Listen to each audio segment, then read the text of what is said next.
Mas então, o Ministério da Previdência, se o município, se o Estado não cumprir essa regra aí, se ele começar a conceder benefício para outros, além destes aí, o município e o Estado, o regime desses entes federados, vão sofrer restrições. Vão ter desenquadramento de regularidade previdenciária, podem ter bloqueado o seu certificado de regularidade previdenciária, que é o CRP. Vocês vão estudar mais adiante o CRP, se já estudaram. Logo vamos estudar esse CRP, que foi um mecanismo criado por decreto 3788, que regulamentou o artigo 9º da Lei 9717, que é um instrumento utilizado para fiscalizar os regimes próprios. Então, se não enquadrar, não receberá o CRP. E qual a consequência disso? Não pode fazer contratos e convênios em que haja participação da União, não pode receber repasse de verbas federais, uma série de restrições nocivas à própria federação. Então, acaba que se cumpre. Veja, nós discutimos, nós tratamos, quando falamos de segurado, da questão da filiação e da inscrição. Aqui nós vamos utilizar dois termos diferentes, não se fala em filiação de dependente. Ou é inscrição de dependente ou habilitação de dependente. O que é inscrição? A inscrição, ela tem a ideia de formalizar quais são os dependentes de um determinado segurado, mantendo ali um cadastro de dependentes nos órgãos previdenciários. Então essa é a ideia. A inscrição, quando exigida e se exigida, é mais um detalhe. Lembra, a Constituição não trata do assunto. A Lei Geral 9.717 não trata, não impõe que haja uma inscrição. Fica a cargo de cada lei, de cada unidade da federação. Isso é uma regra básica para lidar com o regime próprio, Tem muita coisa que é permitida, algumas são proibidas por normas gerais, mas muitas são permitidas por conta da possibilidade da lei local ou estadual regulamentar a matéria. Então, tratar de regime próprio não é só conhecer a legislação federal ou a Constituição, tem que conhecer a fundo a legislação específica do regime próprio. Então, caberá à lei do regime próprio dizer se vai haver ou se não vai haver cadastro. Bom, eu trago um ponto positivo aqui desse cadastro. Favorece o conhecimento e controle dos dependentes habilitáveis. Então veja, se você mantiver um cadastro, e pode ser feito eletronicamente, o segurado vai lá e fala, olha, meus dependentes são esposa, esse filho A, esse filho B e esse filho C. E aí pode haver até uma gestão da própria unidade do RPPS para, olha, você deve de 5 em 5, de 2 em 2, de período em período, atualizar o seu cadastro. Claro que isso dá trabalho. Mas qual a vantagem para o RPPS de manter esse controle? Imagina uma situação. Normalmente, existe uma regra assim, e mudou agora no regime geral, era assim. A pessoa, o dependente, deveria requerer a pensão por morte no prazo de 30 dias do óbito, para ter direito ao benefício retroativo à data do óbito. Se requeresse depois, teria direito a partir da data do requerimento. Isso mudou com a Lei 13.183, se eu não me engano, passando para 90 dias. Então, o dependente tem 90 dias para requerer o benefício. Se requerer depois, ele vai ter direito de receber a partir da data do requerimento, não data do óbito, do segurado. Então vamos imaginar a seguinte hipótese. Faleceu o dependente, ou segurado. ele não registrou, porque o órgão previdenciário não previa o registro dos dependentes. Não havia o registro dos dependentes, não tinha isso. Aí chega lá um dependente, faz o requerimento. O órgão previdenciário, não sabendo de mais existência de nenhum outro dependente, não tem esse cadastro, nem direto nem indireto, porque às vezes tem indireto, né? Busca lá na folha de pagamento, vamos ver. Mas às vezes não tem isso indiretamente, concede o benefício para aquilo. Passa ali uns 6 meses, vem um outro dependente e fala, não, peraí, eu era menor, eu também tinha direito, eu quero o meu benefício, e quero retroativo à data do óbito. Veja bem, ele menor não corre qualquer tipo de prazo em relação a ele. Ele pode ser um menor lá que estava excluído, que estava escondido, que ninguém queria ver a existência dele, e de repente ele aparece. Aí o que vai acontecer para o órgão previdenciário? Provavelmente aquele menor vai requerer o benefício retroativo, o órgão não vai conceder, e ele vai sofrer uma ação judicial. E corre-se o risco de ter que pagar de novo, integralmente, para o outro dependente. Por quê? Porque faltou o cadastro. Se ele tivesse o cadastro, a obrigação inverte. O segurado que deveria responder, e não eu. Se ele escondeu, eu não tenho culpa. Eu franqueei que ele me desse conhecimento. E mesmo assim vai ter risco, né? Mas o risco é menor. Eu, como procurador da Previdência desse órgão, eu tenho uma defesa mais fácil de fazer. Não, peraí, eu tinha um cadastro, ele falou que não é, eu tenho uma defesa maior. Professor, eu gostaria de saber qual que é a aplicação em relação a esse prazo para retroagir o pagamento quando se fala de curatela. Nesse sentido que eu queria saber, como que funciona a questão do pagamento? Vale o que está na lei da unidade da federação. Então o que eu vou falar aqui é em termos gerais, né? Pode ser que não seja a regra prevista em lei. É mais um ponto, que não há lei, nem geral, nem da Constituição, depende da lei de cada unidade. Primeiro, a lei tem que tratar. Segundo, pode haver omissão. É um risco, tá? Mas normalmente o que acontece? Quando é decretada a curatela, a decisão ela tem que determinar os efeitos da curatela. A partir de quando, quem será o curador, como funcionará, né? Porque, na verdade, você não está concedendo o benefício para o curador, é para o curatelado. E aí vira muito aquela questão também já recorrente no momento da invalidez, qual é? E às vezes é muito difusa essa data, né? É a data do requerimento, é a data da primeira manifestação de uma doença complexa, isso quem determina é uma perícia médica. Então, ainda que a sentença produza os seus efeitos e determine uma data, cumpra-se a ordem jurídica, a ordem judicial. Se ela não determinar data nenhuma, é bom que a unidade da federação preveja quando isso se dará. Entendo eu que é a partir da perícia. A perícia vai definir essa data. Se não houver norma jurídica, vai haver um imbróglio. Imagina que a determinação judicial não seja clara e não haja lei prevendo essa possibilidade. Vai ter que construir. E a construção normalmente é feita com base na perícia. Se submete à perícia médica e ela define a data. Sem prejuízo de contraditório em ampla defesa, podendo a pessoa, inclusive devendo, quando eu falo podendo, devendo participar do processo para poder marcar essa data. É um caso bem interessante. Bom, então, se por um lado favorece o conhecimento e controle dos dependentes habilitáveis, por outro lado, é um serviço a mais para o órgão previdenciário.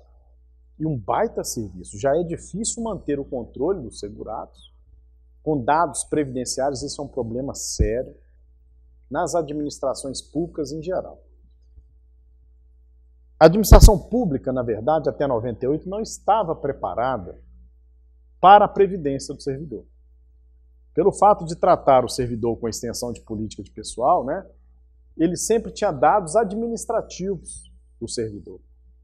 Não tinha dados previdenciários do servidor, não lia o servidor previdenciariamente.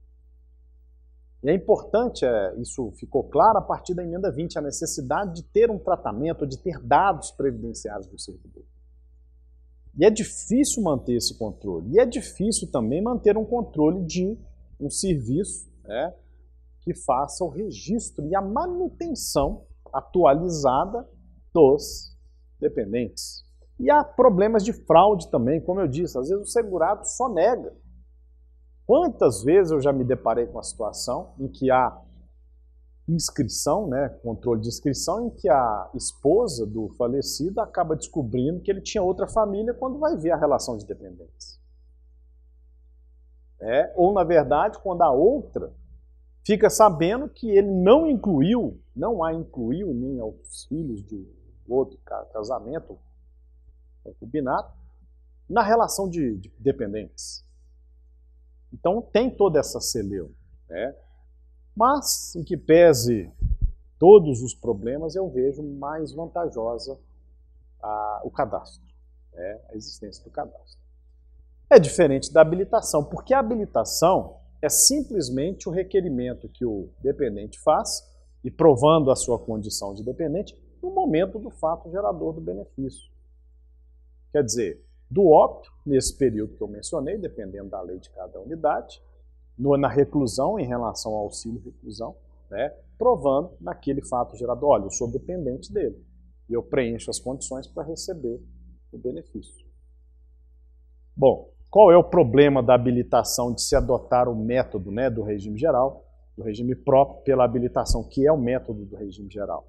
Desconhecimento anterior do rol de dependente de cada segurado. Eu não sei qual é o universo dele. Eu tenho que aguardar um pouco para saber qual é esse universo. É uma vantagem, porque é menos um serviço, o cadastro dos dependentes. Então tem menos um serviço para se cuidar. O que acontece? Na maior parte dos casos, quase que a maioria esmagadora, se é que existe maioria esmagadora, se é que existe grande maioria, a pessoa fala grande maioria. Maioria é maioria. Tem tamanho, se é grande, se é pequeno, se é esmagadora, se não é esmagadora. O pessoal gosta de falar, maioria esmagadora. A maioria dos regimes próprios considera habilitação e não inscrição. Habilitação no momento do fato gerador do benefício. Então vamos fazer aqui um panorama, já que o regime próprio, federal, acaba sendo aí um parâmetro, um paradigma para os demais regimes próprios, mas sem perder de vista que isso não se aplica a todos os regimes próprios, nós estamos apenas vendo um deles, que é o da União, é disciplinado pela Lei 8.112, de 1990, que é o Estatuto do Servidor Público Federal. É uma lei de natureza federal, não é nacional. Isso é importante, por quê? Porque ela só se aplica ao âmbito federal de governo. Mudou a Lei 8.112 e automaticamente repercute no município. Negativo. Eu vejo muito comum isso em processo administrativo disciplinar. Então, um servidor municipal de um município pequeno, lá de Bonfim, produz lá um ato ilícito, um ilícito funcional, não tem uma lei no município que trate do processo administrativo disciplinar, vem a administração e fala, vou tomar de empréstimo o processo da Lei 8.112. E aplica toda a sistemática da Lei 8.112 e aplica a sanção prevista na Lei 8.112. Resultado, tudo aquilo é nulo. Por quê? Porque a lei não é de aplicação nacional, ela é federal apenas.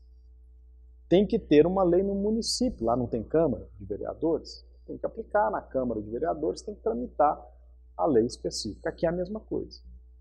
Só que, como eu disse, é uma referência. É previsto lá no artigo 217. Mas engraçado que lá não fala dependentes, fala em beneficiários. E aqui eu vou trazer uma situação até comparativa para a gente entender o que aconteceu a partir da medida provisória 664, que é de 2014, 30 de dezembro de 2014, né? A Lei 13.135, que acabou sendo convolada dessa medida provisória, não completamente, que modificou o artigo 217 dessa Lei 8.112. Primeiro, suprime a diferença entre beneficiários de pensão vitalícia e pensão temporária. A legislação anterior, aqui tem um comparativo, aqui ao lado direito de vocês, a redação original, do lado esquerdo, as alterações. Então, do lado direito, são beneficiários das pensões, aliás,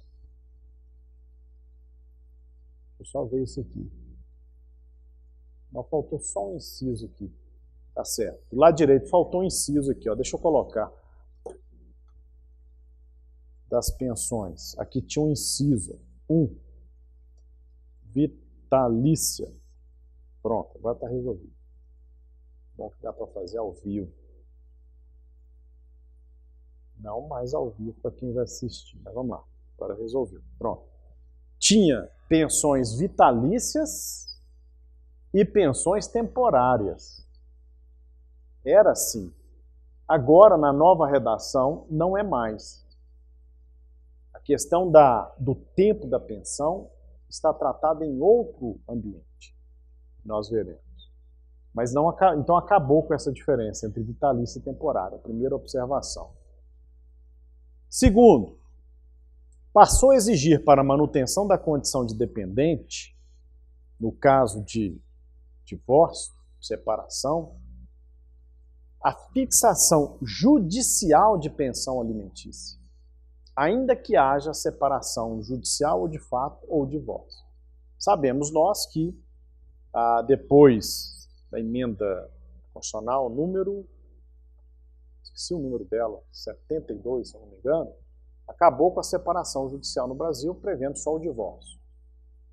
Mas existem casos anteriores que era até de desquite, anterior a 77, tem pessoas desquitadas ainda, tem pessoas separadas e depois da emenda 72, se não me engano, divorciadas. O que acontece é que a legislação previdenciária passou a exigir fixação judicial. Quer dizer que se tiver uma fixação da pensão alimentícia sem ser judicial, a pessoa não é dependente? Vamos lá. Estou pensando aí. Suprimiu a pessoa designada. Olha aqui. Havia como beneficiário de pensão vitalícia, na redação original, a pessoa designada maior de 60 anos e a pessoa portadora de deficiência que vivam sob a dependência econômica do servidor. Não era nem o cônjuge, nem o separado ou divorciado com alimentos, nem companheiro ou companheira, nem mãe nem pai. Era uma pessoa designada por ele. Quem é? Quem quer que seja. Designada maior de 60 anos de idade. E que tivesse dependência econômica com ele. Ou que fosse deficiente e tivesse a dependência econômica dele. Qualquer pessoa. Era assim a previsão até o ano passado. Então tem pessoas que já recebiam esse benefício, veio a lei alterando, porque acabou. Veja que na redação atual do artigo 217 da lei 8.212, dada pela lei 13.135, não prevê a pessoa designada como dependente de pensão vitalícia. Vitalícia. Porque tinha também a situação do designado para receber pensão temporária, que era, letra D aqui, a pessoa designada que viva na dependência econômica do servidor até 21 anos ou se inválida enquanto durar a invalidez. Havia também esse dependente de pensão temporária, que não há mais na nova regra. Isso, então, suprimiu a pessoa designada. Repito mais uma vez, só vale o que eu estou dizendo aqui para o âmbito federal. Porque nos estados e municípios, se quiserem fazer isso, vão ter que legislar. Tem estados que até já legislaram antes. Veja bem, essa lei é de 1990, a lei. Desculpa, aqui está 91, vamos corrigir de novo. Aqui é 90. Eu confundi com a lei 8.212. Essa lei é de 1990, o Estatuto do Servidor Federal. Anterior às reformas. E tem legislação de estados e municípios que já é posterior às reformas. Né? Suprimiu o menor sob guarda como dependente do servidor. Havia a previsão, acho que eu não coloquei aqui no quadro, estava aqui, está assim, que era beneficiário de pensão temporária, né? O menor sob guarda ou tutela até 21 anos de idade. O menor sob guarda até 2015, data da alteração da Lei 8.112, era dependente, sim, segurado. E sabemos da polêmica lá no regime geral. No regime geral, há muito, acho que desde 97 ou 98, né, o menor sob guarda não era previsto no rol de dependentes do artigo 16.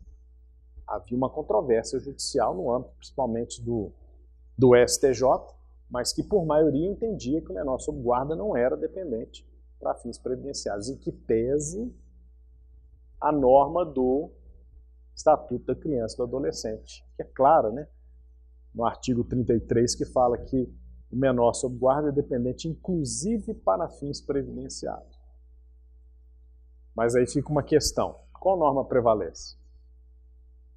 A norma especial relativa à proteção do menor ou a norma especial relativa à proteção previdenciária? No conflito entre normas especiais, qual é que prevalece? A mais antiga ou a mais velha? Ou não se falam? E aí não há conflito entre comum e especial, porque se houvesse, a especial revoga comum, comum não revoga especial. Mas entre duas especiais, fica difícil dizer essa antinomia quem é o vencedor dessa guerra. E por isso que havia essa discussão. Mas a previsão aqui era legal. E nós vamos ver que tem consequências isso. Mas então, uma outra alteração que aconteceu foi a supressão do menor sob guarda como dependente do servidor. Doravante a 2015, não é mais possível. Doravante a Lei 13.135. Uma outra alteração significativa dessas reformas é que se aproximaram as regras do RGPS em relação ao RPPS no que diz respeito aos dependentes. Pelo menos no plano federal. A ideia é aproximar regimes. E cada vez mais essa aproximação vem acontecendo. Para quê, né? Será que vai haver uma unificação? Não sei. Essa aproximação atraiu, então, os mesmos critérios de classe de dependentes e exclusão das classes seguintes, havendo dependentes na classe anterior. Lá no regime geral, assim. Classe 1, como eu disse, companheiro, companheira, cônjuge, filho menor de 21 anos, filho inválido, ou filho deficiente mental, intelectual ou com deficiência grave. Se tiver um dependente dessa classe, os pais que são da classe 2 não recebem. Essa regra não existia no regime próprio da União. Por que não existia no regime próprio da União? Porque, na verdade, a diferença era entre pensão vitalícia e pensão temporária. O sistema era diferente. Passou a existir porque acabou com a pensão vitalícia e acabou com a pensão temporária. Significa, então, que havendo alguém da classe 1, que é esse e esse, não haverá, e esse aqui também, né, não receberá mãe ou pai. Passou a vigorar a mesma regra que vigora no regime geral. Outra alteração. E incluiu, assim como no regime geral, não tinha, veja que na redação anterior, quando falava do filho, aqui, ó, filhos ou enteados até 21 anos de idade ou se inválidos, enquanto durar a invalidez.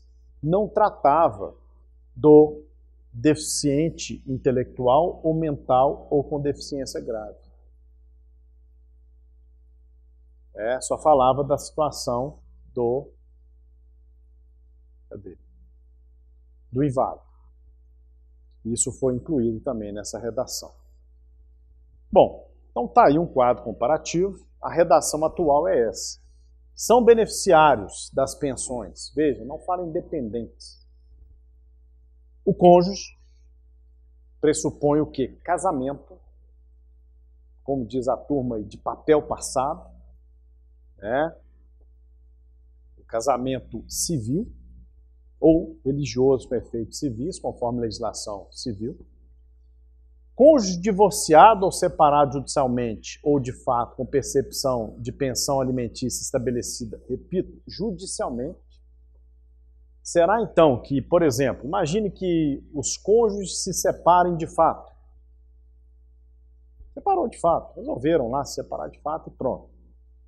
E um resolve pagar voluntariamente a pensão para o outro. Vem a falecer aquele que pagava a pensão. O que recebia vai ficar sem direito ao benefício por causa da palavra judicialmente ou estabelecida judicialmente? Sendo que o que está na moda hoje é composição, autocomposição, composição alternativa de conflitos para se evitar o poder judiciário, creio que essa norma veio na contramão do sistema alternativo de solução de conflitos. E acho que ela não deve ser interpretada literalmente. Até porque, veremos adiante, ela destoa da jurisprudência. Ela destoa da jurisprudência que prevê a dependência econômica. A forma dela é uma história outra que não pode retirar o mérito da dependência. Eu tive um caso que eu consegui trabalhar nele, que a dependente, que sobreviveu, a cônjuge, era nessa situação. Recebia religiosamente, mensalmente, o mesmo valor na conta dela, com ordem de pagamento dada pelo ex-marido. Ele fez lá um sistema pela internet, automático, repetir essa operação todos os meses. Todo mês, automaticamente caía o dinheiro na conta dele, passava para a conta dela o mesmo valor. E vinha no extrato dela o nome dele, depositado por, transferido por. Vamos lá identificar. Ele faleceu, ela dependia daquele recurso, foi lá e falou, olha, isso foi até no regime geral, eu sou dependente dele. Não, tem que ser pensão judicialmente fixada. Não, eu tenho aqui, pego os extratos todos de 5 anos para trás, todo o nome dele lá. Negou o benefício para ela de pensão. Recorreu-se à junta de recursos, não passou dali. A junta determinou o pagamento. Por quê? O que interessa é a dependência econômica. Isso está completamente na contramão, até do novo CPC, essa pacificação alternativa de conflitos. O juiz vem dando o seguinte despacho, em alguns casos. Intime-se as partes para dizer se existe alguma possibilidade de composição alternativa de conflito. Como se diz, tentem resolver aí sem eu ter que interferir. Está dado o recado. Às vezes se compõe, a arbitragem, mediação, tem várias formas de compor. Ok? Voltando. Companheiro ou companheira que comprove união estável como entidade familiar, previsto no inciso 4. A gente volta nele. Mas o que é o companheiro ou companheira que comprove? Aliás, tira esse previsto no inciso 4, porque isso aqui ficou um apêndice, não tem isso aqui não. Simplesmente apagar.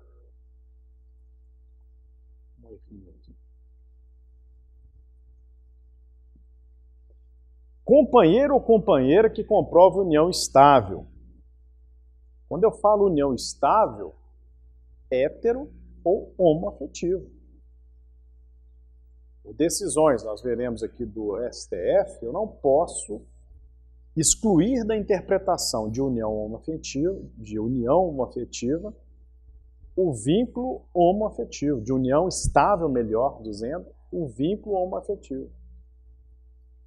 Agora minha pergunta pode complicar, tudo bem, a união heteroafetiva é união estável, a união homoafetiva é união estável. E o poliamor também será? O que é isso? Poliamor? Nunca viu, não? Harém? Está pegando na moda agora, e dos dois lados. Dona Flor e seus dois maridos está existindo com frequência. Às vezes 3, 4, 5. Às vezes o contrário, um homem com 3 mulheres. Apareceu na internet aí outro dia, na TV. O poliamor. Um homem com 3 mulheres morreu. Claro que ele ia morrer, né? Uma já é difícil aguentar 3. Imagina. 3 sogras, 3 mulheres, 3 núcleos familiares. Difícil. Aliás, é um núcleo só. Como fica aí? Vai gerar pensão para as 3? Vão dividir em igualdade de condições? Vai reverter pensão de uma quando as outras falecerem ou perder a condição? É isso. Aqui está dizendo união estável. Se entender que o poliamor também gera união estável, isso gerará um problema de ordem atuarial para a Previdência. Isso tem que ser composto no custeio. Tem casos assim. E alguém que está me ouvindo aqui no EAD, eu tenho certeza que se não viu ou trabalha com o caso, conhece algum caso. Eu conheço 2 colegas lá do Sul, um do Paraná, outro do Rio Grande do Sul, que trabalhou com o caso de poliamor. E tem uma menina também, uma colega minha de São Paulo, que tem um caso. E já começa a ser recorrente. O impacto atuarial disso é muito forte.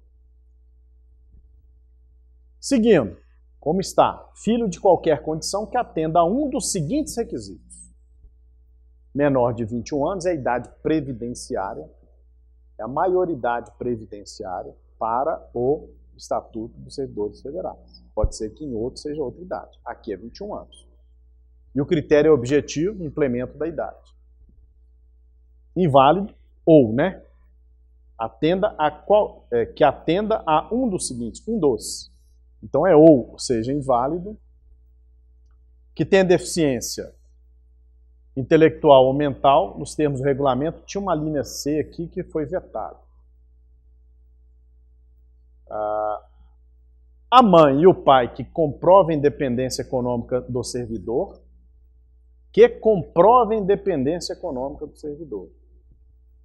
E o irmão de qualquer condição que comprove dependência econômica do servidor e atenda a um dos requisitos, aí que está lá atrás, previsto no inciso 4. Vou completar aqui, agora achei onde é que estava o erro.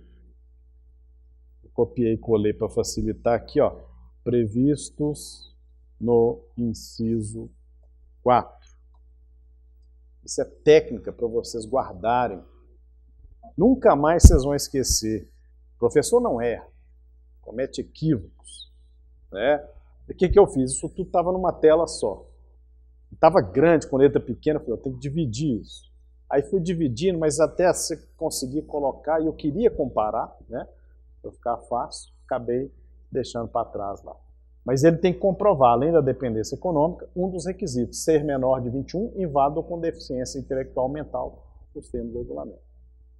Ou seja, ficou bem parecido, né, com o regime geral de previdência social. Bom, pedir o intervalo, já podemos fazer o intervalo, e a gente retorna com as demais regras que vieram aí com a nova Lei 13.135.